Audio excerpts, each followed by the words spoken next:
Good morning बच्चों। आज हम मनोविज्ञान के बारे में पढ़ेंगे। मनोविज्ञान है क्या? गैरिट के अनुसार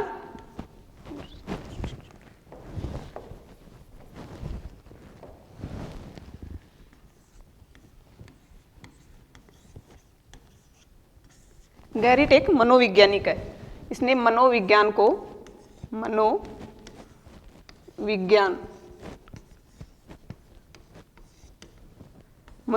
को इंग्लिश में क्या कहते हैं? साइकोलॉजी।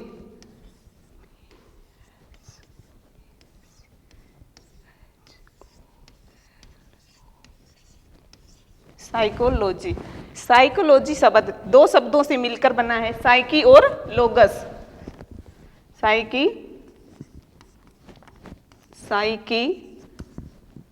प्लस लोगस।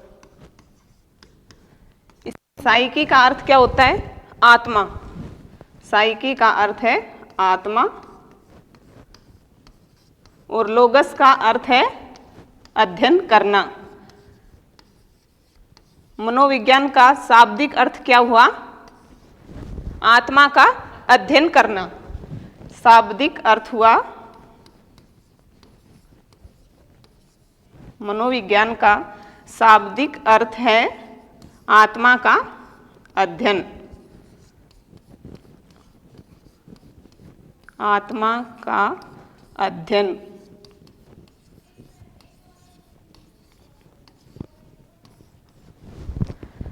मनोविज्ञान का शाब्दिक अर्थ क्या हुआ? मनोविज्ञान शब्द का सर्वप्रथम प्रयोग एक मनोवैज्ञानिक हुआ है, रुडोल्फ गोएकर।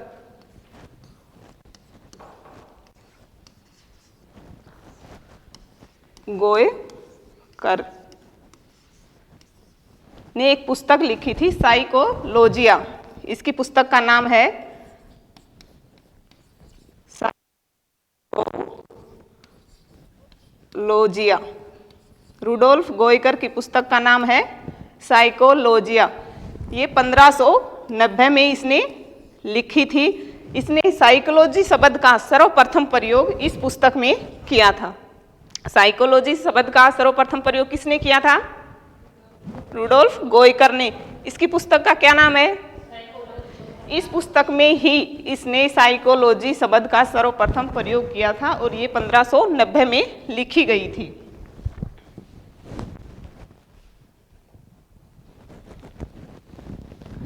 आत्मा का अध्ययन किसने कहा है? आत्मा का अध्ययन, आत्मा का अध्ययन अरस्तु ने आत्मा का अध्ययन का विज्ञान।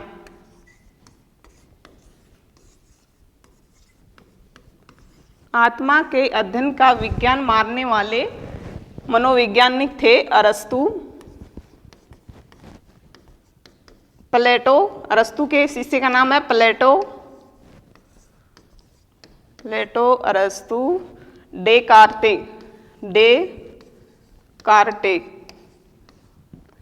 इन मनोवैज्ञानिकों ने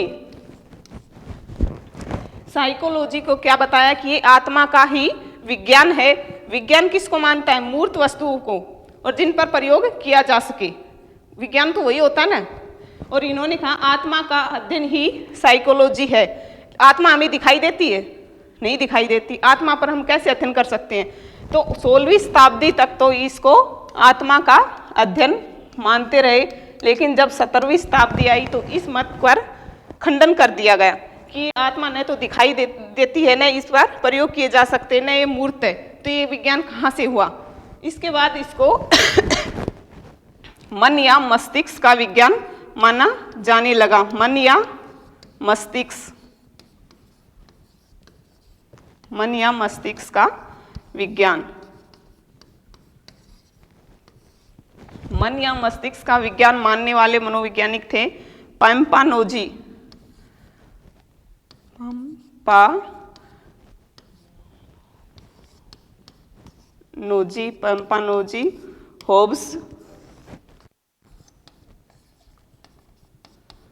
होब्स, लोक।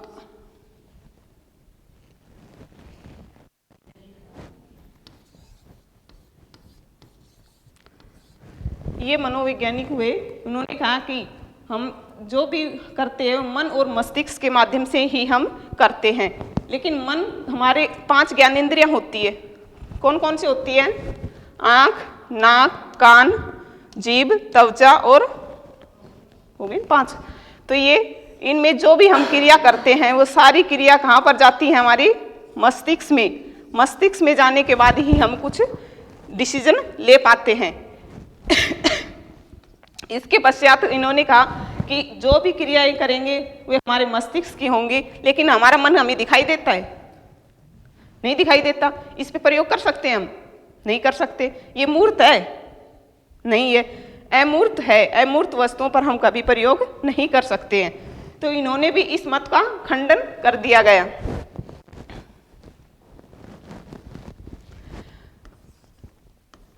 पाम्पानोजी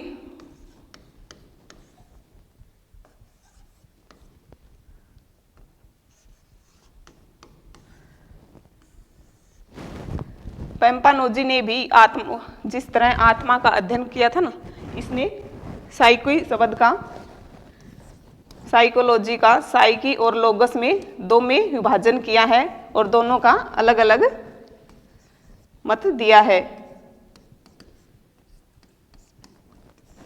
इसने साइकी का अर्थ क्या बताया है? मन। और गैरिट ने क्या बताया था? आत्मा बताया था ना, आत्मा। तो ऑप्शन में आपको आत्मा और मन दोनों आएंगे ओब्लिक करके, तो ये रहेगा।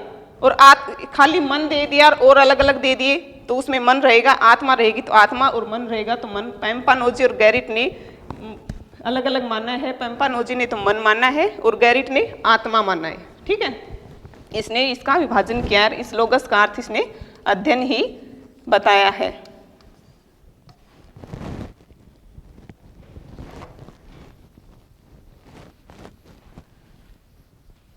मन और मस्तिष्क के विज्ञान के बाद आया चेतना का विज्ञान। चेतना का विज्ञान। चेतना का विज्ञान मानने वाले मनोवैज्ञानिक कौन कौन थे? विलियम जेम्स, विलियम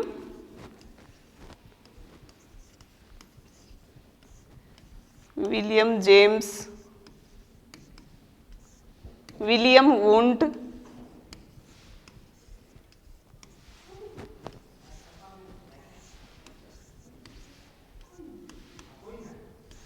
जेम्स सेली,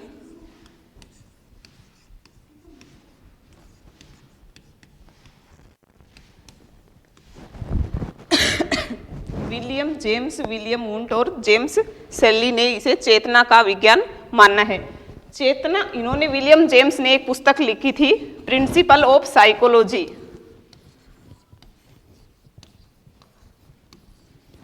प्रिंसिपल ऑफ साइकोलॉजी।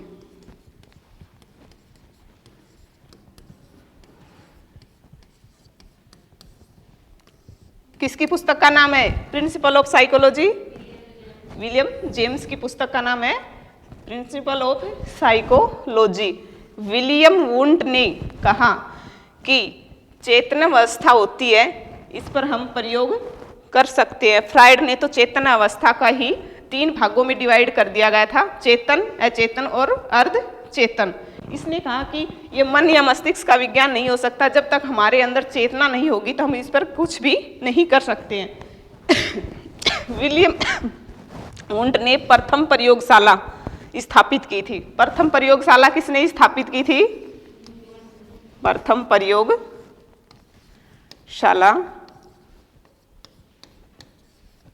स्थापित की थी विलियम वुंट ने। 1879 ईस्वी में कहाँ पर की थी? जर्मनी में। विलियम वुंट जर्मनी के रहने वाले थे। ये विलियम जेम्स के शिष्य हैं विलियम वुंट, लेकिन इनको इस चेतना के विज्ञान को लेकर आपसी मतभेद हो गया था। ये अपनी विचारधारा को अलग ले लिया था, तो इसने प्रथम प्रयोगशाला स्थापित की 1879 में जर्मनी में।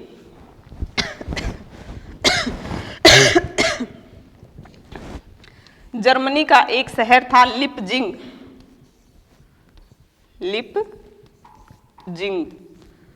लिपजिंग में इसने प्रथम प्रयोगशाला स्थापित की थी, जो लिपजिंग विश्वविद्यालय के नाम से जानी जाती थी।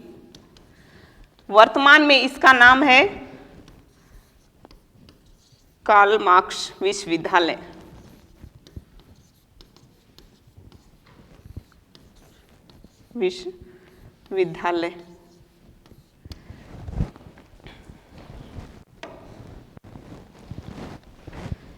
कार्ल मार्क्स विश्वविद्यालय ने विलियम वुंड ने अंतर्दर्शन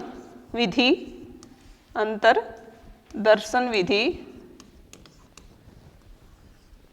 का प्रयोग किया था। चेतना होती है वो हमारे अंदर होती है, वो दिखाई नहीं देती है। तो अंतर्दर्शन क्या हो गया? आंतरिक का दर्शन करना। अंतर्दर्शन विधि किसकी है? विलियम वुंड की अंतर्दर्शन विधि है वो विलियम वुंड की है।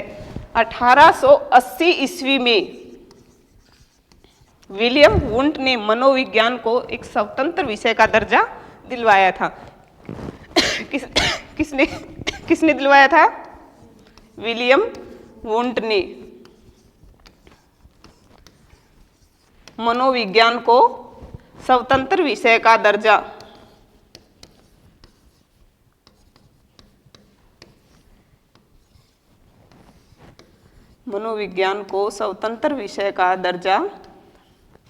दिलवाया था विलियम वुंड ने 1880 में। आधुनिक मनोविज्ञान के जनक कौन है? विलियम वुंड है।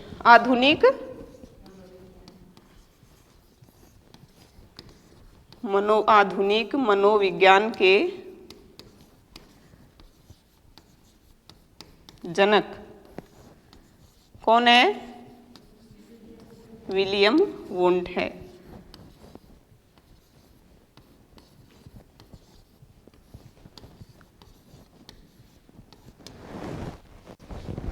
आधुनिक शब्द आए तो हमें किसको करना है? विलियम वुंड को करना है। खाली आपसे मनोविज्ञान के जनक पूछा जाए, मनोविज्ञान का जनक कौन है? मनोविज्ञान का जनक अरस्तु। कौन है? अरस्तु। आधुनिक शब्द आए तो कौन होएगा? और खाली जनक पूछा जाए तो अरस्तु। मनोविज्ञान की जननी किसे कहा जाता है?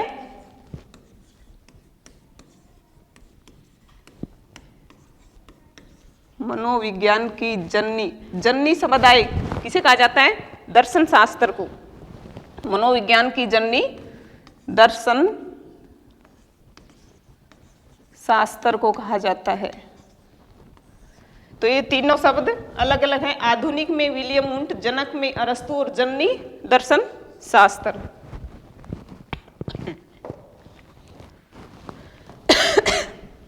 यहां तक क्लियर हो गया? मनोविज्ञान की जननी किसे कहा जाता है? और जनक? आधुनिक जनक। मनोविज्ञान की प्रथम प्रयोगशाला कहाँ स्थापित हुई? कौन से नगर में? लिपजिंग शहर में। इसके बाद चेतना को एक बुरा शब्द किसने बताया? चेतना शब्द है, ये एक बुरा शब्द है। चेतना को एक बुरा शब्द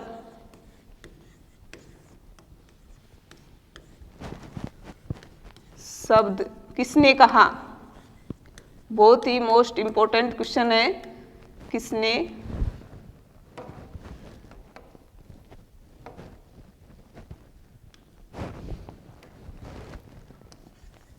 चेतना को एक बुरा शब्द किसने कहा? एक मनोवैज्ञानिक हुआ था, मैकडूगल।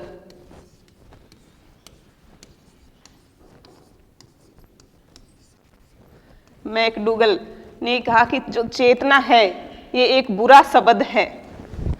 किसने कहा? मैकडूगल ने कहा चेतना को एक बुरा शब्द। इसकी पुस्तक का नाम है outline of psychology. Outline of psychology.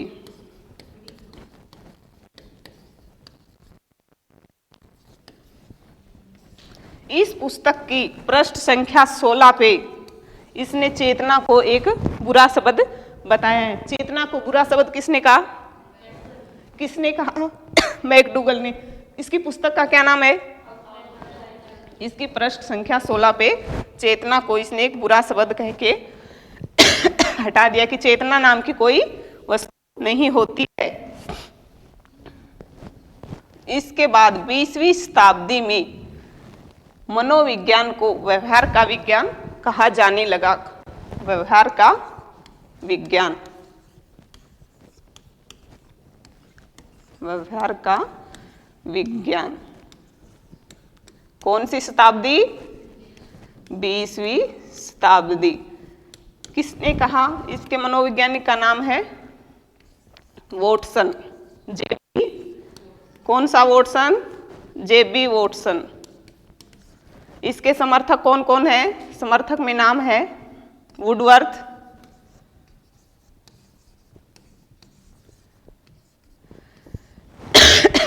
Thorndike,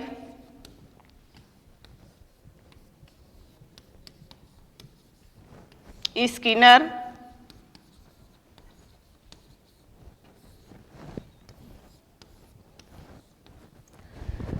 प्रथम मनोविज्ञान के शिक्षा शास्त्री किसे कहा जाता है? थॉर्नडाइक को। किसको कहा जाता है? शिक्षा शास्त्री शब्द आ जाए मनोविज्ञान का तो थॉर्नडाइक है। व्यवहारवादी में अगर वुडवर्थ और वॉटसन तो है ही है, स्किनर का नाम आए ऑप्शन में तो स्किनर को ही माना जाएगा। ऑप्शन में स्किनर मिलेगा, ये नहीं मिलेंगे, तो स्किनर को टिक करना है। ठीक है।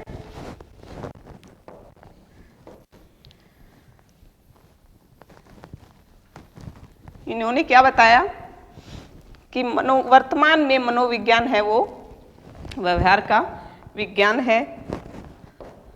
वुडवर्थ ने बताया कि मनोविज्ञान ने सर्वप्रथम अपनी आत्मा का त्याग किया, फिर उसने अपने मन और मस्तिष्क को छोड़ा, उसके पश्चात उसने चेतना का भी त्याग कर दिया और वर्तमान में ये व्यवहार की जिंदगी जी रहा है या व्यवहार को लेकर आगे बढ़ रहा है।